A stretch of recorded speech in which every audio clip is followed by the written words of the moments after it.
এবার পোশাক নিয়ে বিপাকে বলিউড অভিনেত্রী কৃতি স্যানন।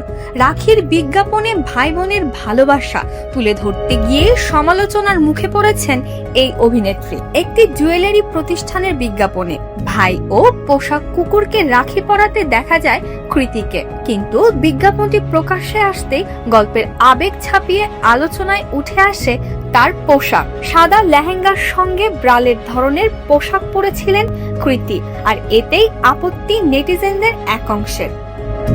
তাদের প্রশ্ন, ভাইয়ের সঙ্গে রাখির মতো পারিবারিক ও ঐতিহ্যবাহী উৎসবের বিজ্ঞাপনে এমন পোশাক কতটা মানানসই।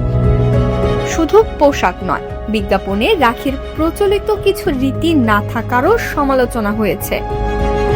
কৃতির কপালে টিপ না থাকা এবং ভাইয়ের কপালে তিলক না দেওয়ার বিষয়টি নিয়েও প্রশ্ন তুলেছেন অনেকে। এরপর নতুন করে বিতর্ক তৈরি হয় পোষা কুকুরকে রাখি পরানোর দৃশ্য নিয়ে। ভাইয়ের আগে কুকুরকে রাখি পরানো নিয়েও সামাজিক মাধ্যমে নানা মন্তব্য ছড়িয়ে পড়ে। তবে কৃতির পাশে দাঁড়িয়েছেন অনেকে।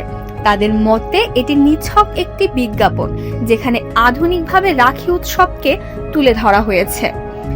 তাহলে প্রশ্ন একটাই, আধুনিকতার নামে কি বদলে যাচ্ছে উৎসবের চেনা ঐতিহ্য? কৃতির এই বিজ্ঞাপন ঘিরে বিতর্ক এখন নেট দুনিয়ার তুঙ্গে।